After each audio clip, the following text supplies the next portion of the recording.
I'm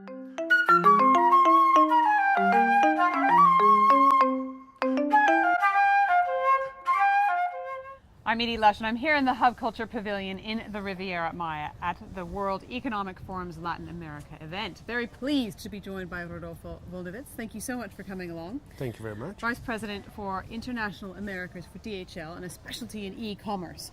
Now tell me a little bit about what you're doing, what you've learned about e-commerce in the last couple of years. Well, what we learn about e-commerce is that it's where we think companies should invest, or is where we think retailers are going. For example, in the United States, we seem that about 10 to 11% of the total retail is now being sold on e-commerce, and the growth rates are, double digit. We expect that to happen all across the globe, and we're focusing on that, and we're making several investments to help them grow into that. There's some experts that feel that some of the articles or the items that are being sold, like apparel, could go up to 50% of total retail. So it's an incredible opportunity. You were telling me just a minute ago that there isn't a huge amount of growth in malls. But if you're buying things, you're buying them online. Is that right? Correct. And so what does that mean in terms of the opportunities for you guys? You need to make delivery affordable, because if I'm buying something online, it's going to be probably cheaper. Correct.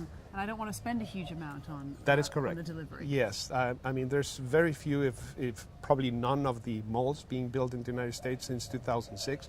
People are buying online. And what it means for us, the more people buy online, the more packages we need to deliver. Mm-hmm. Now the consumers are asking more and more for faster deliveries and free deliveries.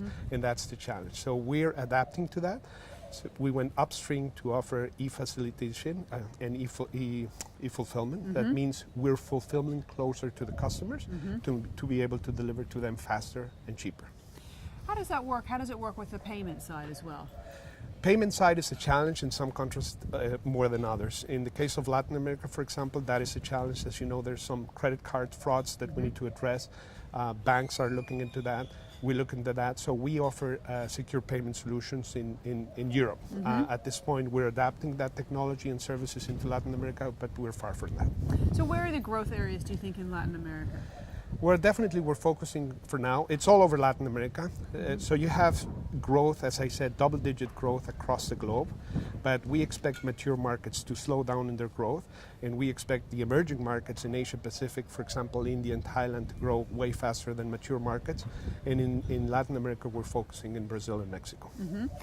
I'd like to hear a little bit more about drones. I heard from another one of your colleagues, but tell me about your experience in Germany and how you think that might relate in the future to the Americas, Latin America. Well, we're testing, as I said, every technology that is possible, and we tested our drones in Germany specifically, delivering medicines to an island that is difficult to reach, so we could have same-day deliveries.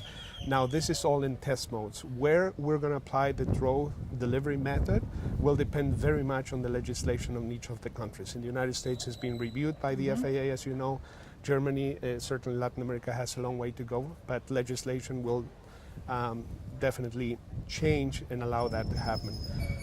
I have to say, e-commerce has to do a lot on how you're able to connect on the internet.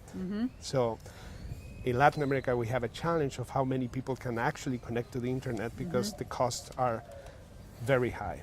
If you see the reforms in Mexico, for example, on the area of communication, it has allowed people to think that they will be able to connect. The moment that you have more connectivity, you will have more people buying online.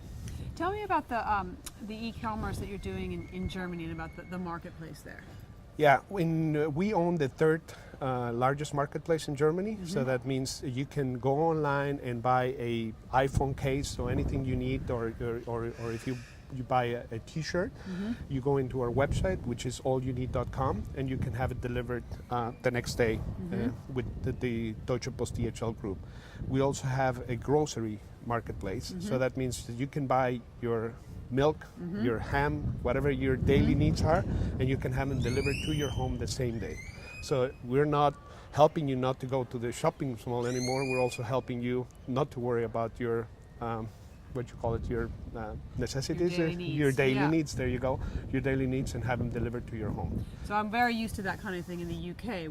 We're all about the shopping that's delivered to home, and I was interested that hasn't been so much of of the norm in even places like California until very, very recently. Correct. What do you think will help that expand faster? Definitely the technology. We also have to understand the cultural differences because, you know, for example, in Germany we have the pack stations. I don't know if you've spoke about with my colleagues about it. We have pack stations. You can actually have your parcels delivered to a locker. Right. So we'll send you a text on your iPhone or your mobile phone, and you get a number, and you can go to a locker that is branded Deutsche Post DHL, and you open that and you can grab your parcels. That means you don't have to be home. Yeah. That's very valuable for markets like in Germany, where you have households of 2 persons and they both work. So not having their parcel delivered there may mean that they will miss their parcel, or we have to do a second temp delivery. That increases our cost. So we have this parcel lockers. And what we're also testing also is parcel boxes. So instead of having your mailbox, you also have your parcel box. So that works very well in Germany. The question is, how will it work in Latin America, for example? In Latin America, you still have families living in households. You still have help, you know. At home. Exactly. You have help. So usually your homes are not empty, or you have buildings where people are allowed to hurt. So maybe it's not the right time, but that we assess all that. If you're looking for somebody to test out the parcel box in London, I'm your woman. Thank you very much. We'll consider that. Thank you so much for coming along to the Hub Culture Pavilion here in the Riviera Maya, and I'm Edie Lush.